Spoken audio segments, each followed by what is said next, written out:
Hi, this is Elna from elnakane.com, and I'm going to ask the question, are you still freelancing and you want to make some more money? Well, let's go here. This is what I'm doing to make more money freelance writing in 2024. All right, so I'm going to show you all the things I'm going to be doing in 2024 so that I can make more money as a freelance writer. And you can follow this and see if this will help you. All right, so let's go right in. Now, how to freelance write in 2024 and make money. 2024 is here and I'm excited as ever. Wonder why? Because after the crazy year we had last year talking about how AI will take over writing jobs away, I've learned that they don't and they won't, as long as you continue to grow as a writer. And that's exactly what I plan to do in 2024. So if you're struggling to get freelance clients or to raise your rates to make more money with your writing and have the luxury of picking and choosing your clients, then I want you to check out what I'm going to be doing to make more money in 2024. So let's get to it. The first thing that I plan to do is increase my skill base. Now look, I've said it before, but AI will come for your job if you are a commodity. Now, this is a type of writer that relies on Upwork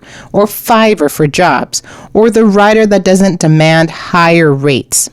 Businesses see you as a commodity only and not as a collaborator. And since it's easier to use AI to create that type of content than to hire commodity writers, you're going to see less and less jobs for you. So to get out of that rat race, it's important to increase your skill base. Now, even if you're an established, high-paying writer like myself, it's necessary nowadays to continue to learn your craft and push yourself to better writing skills. So this is what I'm going to be focusing on this year. Now, I may not hit all of these touch points, but I do want to incorporate these, learn more about these, and try to use them in my writing on my blog and with my clients. The first major thing, which is probably going to be one of the hardest things for me, is to incorporate journalistic type writing and speed. Journalists, are writing about newsworthy content and, they have tight deadlines. And so they have to write their article fast. They have to express what they need to say in as little words as possible. I want to use those aspects when I'm writing, as well as other journalistic aspects like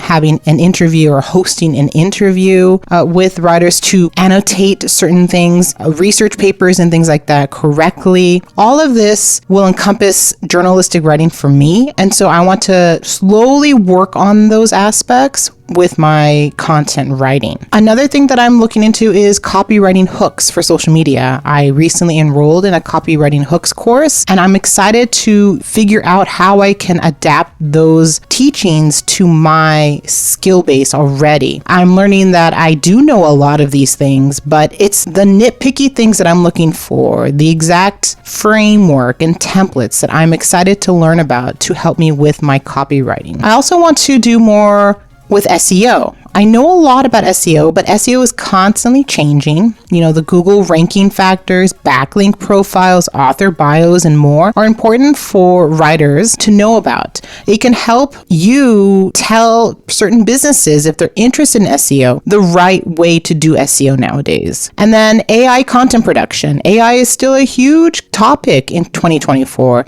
and I don't want to miss the boat on that. So I do want to, have my hand in the pool of AI, learn about different AI tools, see what other people are using AI for, and see if I can adopt that in my workflow. Now, if you need help with your SEO writing skills, make sure to check out my Fast Track to SEO Writing Masterclass. It goes through everything you need to know to write an SEO blog post for clients. I'll drop the link in my description below, so make sure to check that out. Now, the second thing I want to do to start making more money as a freelance writer is to continue to increase my rates when necessary. Now, currently my rates sit between 50 to 60 cents a word. I enjoy this rate or the clients in this structure, this rate goal right here, but it's not set in stone. Since I'm increasing my skill base, it goes without saying that certain types of projects like the journalistic writing or thought leadership or even some SEO content will have higher rates. Now, while my goal isn't to write for $1 or more per word, my goal is to have the right rate for the right type of work I may do in the future. So that might mean more closer to, let's say 65 cents to 75 cents a word, or all the way up to 90 cents a word. Now, how can I command those rates? You might be wondering, those are big rates already.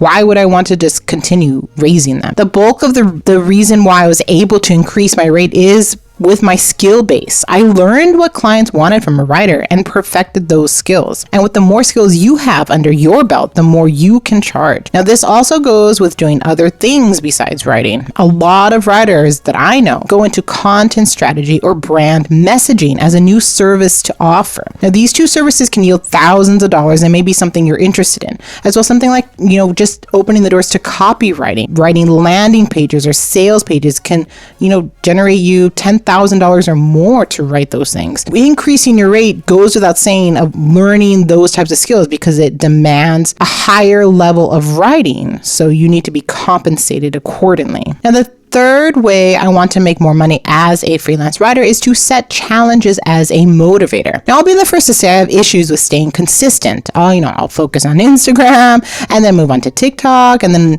give up on all of it for 6 months. But I want 2024 to be different. And to jumpstart my goal to be more consistent, I've decided to incorporate challenges. Now, examples might include cold pitching challenges or LinkedIn building challenges or other pitching challenges. This is something I want to do as a way to gain more experience and be in touch with current tactics to help my Write to 1K students. Now, while I don't need to cold pitch, I have enough work, I make enough money, I would like to engage in the activity to see how profitable it can be so I can help my students with a targeted strategy to gain client work. But if you're a new freelance writer, engaging in a challenge can be one of the best ways to build consistency and land client work. For my Write to 1K students, after they finish my course, I have a book clients in 30 days challenge. This challenge helps build consistency from day one and helps writers know what to do each day to get closer and closer to landing client work. And it's proven to be a profitable challenge as well. Many students land clients within that first week of starting this challenge. The next thing I want to do is optimize more my LinkedIn profile. Right now, I'm writing a blog post on this topic and probably will do a video on this. So make sure to subscribe to my channel if you want to learn tactics to optimize your LinkedIn profile. But I want to ensure that my profile is highly optimized to attract the right type of clients. So every day, I try to engage with the platform and snazz up my profile. I know doing this will bring in prospects as it has in the past. And here are some snapshots. One of my posts have reached almost 5,000 impressions. 94 people have liked it. Lots of comments on this one. And then if I look at the analytics for this particular post, I can see that there is a small percent of founders that have read this, editors as well. These are people that could hire writers. And then if I look at the industries, there's a good chance that those founders are in software development, my writing niche. So you can see just by posting consistently as much as I can on LinkedIn, I am trying to attract the right person or the right type of client. And so this is what I plan to do to keep optimizing my profile, optimizing the posts that I put out. The next thing I want to do to make more money in 2024 is be open to lower paying work. Now, how can this make me more money, you're wondering? Over the years, I've taken lower paying jobs because I know that working for that brand will help me in the long run. Now, for example, I write for GoDaddy, and the rates aren't my typical rates, but because I can update my portfolio with GoDaddy content, I can talk about it on LinkedIn and on my videos, it will help me land other businesses that could potentially pay me more. And this happens to me time and time again, and it's a good long-term strategy and something that new writers should be open to. The other day on LinkedIn, a writer reached out to me, shared her story about how she passed some tests for this brand, but the pay is lower than what she wants. And so she's not sure if she should take it. And I just simply mentioned to her, if it's a brand that's notable in your industry and it's a brand they've always wanted to work for, then I would take that gig so that you can add it to your portfolio, so that you can leverage that to attract higher paying clients. So that's something for her to think about and for you to start doing. If you want to write and you're getting approached by clients or marketers that are asking for 5 cents a word, 10 cents a word, or whatever it is, and you want to get paid 15 cents a word, 20 cents a word, 30 cents a word, look at the brand, look how profitable the brand is. If it's well known, those should help you. If it's just a startup, if it's a company that's local, it may not help you depending on your goals. If you want to be local and work with all your local businesses, that might be a good thing, right? If you want to just stick to startups and help them grow their customer base, that might be something that you're interested in, and maybe that that can lead into being a content strategist. A lot of startups don't have a content lead. They don't have a content strategy. Well, you can step right over and be that for them and then charge $2,000-$3,000 a month for that service. So you can see there's different ways to be open to lower paying work if necessary. I mean, I just shared that you can probably make more with certain things, but I would be open to that and just be open to that. And so I'm going to try and be more open to that in 2024. But just to clarify, I'm not going to take any low paying work. I look at the brand, is it recognizable in the SaaS industry? The project, is it something easy and less time consuming to do? I'm not going to write at a lower rate, 3,000 word blog posts twice a week for low pay. No, I will do this as an ad hoc basis. I will do this once a week. I will do this once a month for you. And the rate, is the rate close to or as close as can be to my regular rate? My rate is 50 cents a word. Having a gig that's 30 cents a word is fine. Having a gig that's 20 cents a word is even fine. But anything below that for me, I'm not going to take. I will share that with my Right to 1K students instead. Number 6 is to be open to grow in my niche. Now, while I continue to grow my skill set, I haven't really worked on growing my niche.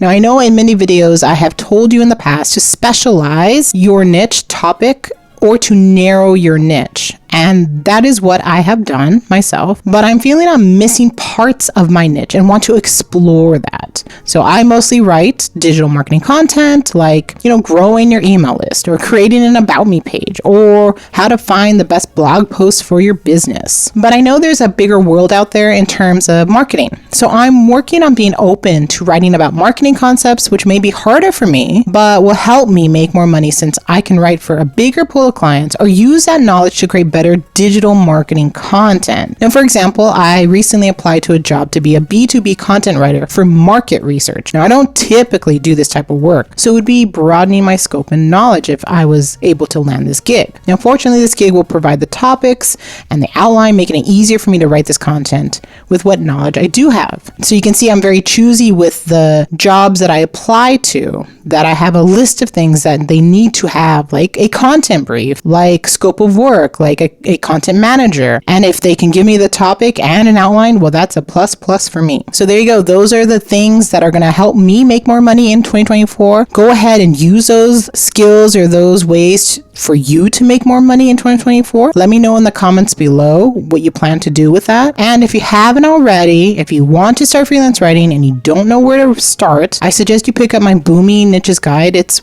one of the most recent updated guides that I have right now. It has over 132 top niches that need writers. So go ahead and pick that up. The link is right there and I'll share it in the notes below. So make sure to like this video, give it a thumbs up, and like I said, tell me in the comments below what you're doing for 2024, if you want to use some of these strategies, what you plan on doing. I'd love to hear that. And I'll see you in the next video.